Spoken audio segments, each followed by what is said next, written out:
the Central Valley is vital to California's economy, and fixing our infrastructure is vital to Central Valley. Many Valley communities and businesses are dependent on the lifelines provided by Highway 99 and Interstate Highway 5. They need to be kept in good shape. Road conditions play a role in traffic fatalities, and according to the Transportation Research Organization, TRIP, California has the 6th highest rural fatality rate in our nation. Our fatality rate on rural roads is 4 times higher than on the state's other roads, and that's unacceptable. It's time for California to again be a leader in terms of our transportation infrastructure. We can't have a strong middle class here in California or a thriving economy if our roads are congested and people and goods aren't moving efficiently. But California's roads and transportation infrastructure clearly aren't in the shape that it should be to keep people and goods moving. Nowhere do you know that more than here in Central Valley. And that's why we're working closely with our state's local elected officials, our business community, to ensure that we can enact real solutions to the state's transportation problems in a special session of our legislature called by the governor.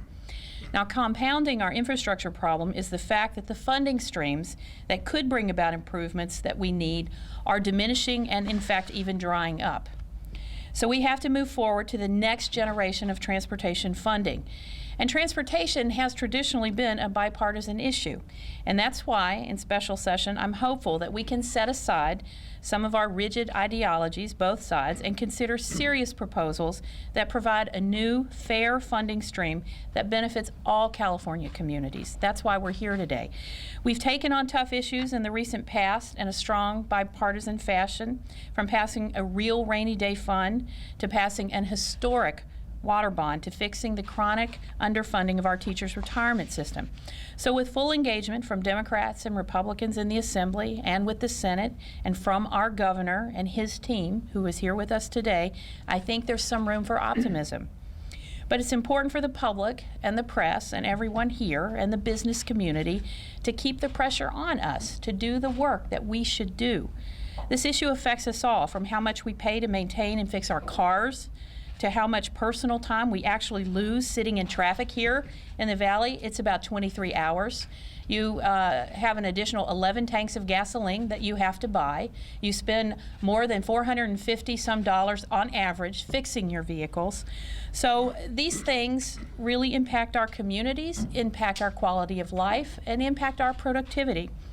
Now, I know it may wind up being a bumpy road to get the right solution in this session, but that's okay. The one thing we can't afford to do is have it become a dead end. So I want to thank everyone for being here today to ensure that the message is clear. California needs to fix our roads, and we need to do it now.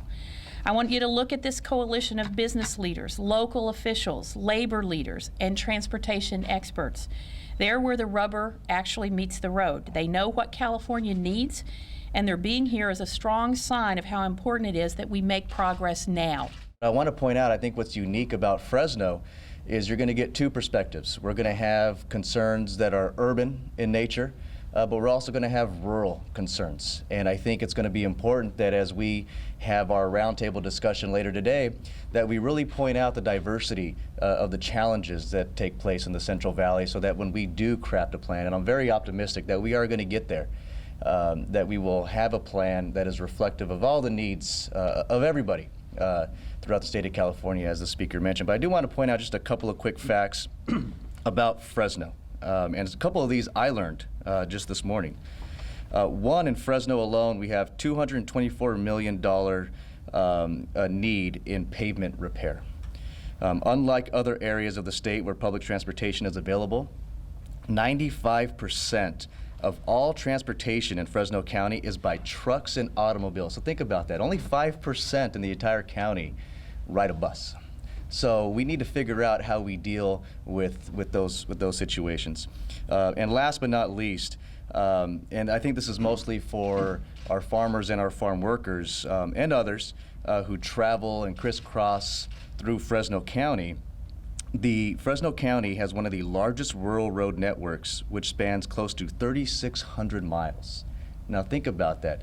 We're trying to get our goods, we're trying to get to work, we're trying to get our kids to school, and we need the appropriate infrastructure and the investments in both our urban areas and our rural areas. Just like in the water bond, we made sure that everybody was going to be taken care of, that their needs were going to be addressed.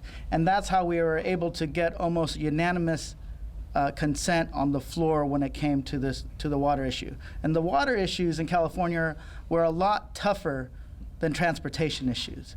So I think we can get there as long as we recognize that any plan, any proposal must recognize the needs of the urban areas, the valley, and rural areas throughout the state. And it's the only way we're going to be able to do it. At the same time, looking at how do we create plans that benefit the state level as well as the local level, that make sure that the money that we decide to invest goes where we said it was going to go. We have to regain the trust on certain issues and continue moving forward on transportation. As the chair of the Appropriations Committee as well as the Infrastructure Finance Committee, one of the things that I've recognized is that you either pay now or you pay later. It's always, there's no such thing as a free lunch. And over the decades, and I can say this because I got elected only about 3 years ago, the deferred maintenance costs on our roads and infrastructure have really ballooned to a size that's almost unmanageable. Unless we do something now, the problem is only going to get bigger and it's going to get more expensive. Just like when you own a home, either you do some maintenance to extend the life of the roof on your house and make sure it lasts 30 years, or you neglect it and it falls apart in 10, and then you have to replace it at a higher cost. And that's kind of one of the things we're facing in Sacramento. Do we do something now, or do we wait 10 years or even 5 years where we have a bigger cost? So we need to have an investment that can take care of the problems that's significant, but also to understand that we have to take care of the small problems first. Let's take care of the fix-it-first problems, and then let's think bigger.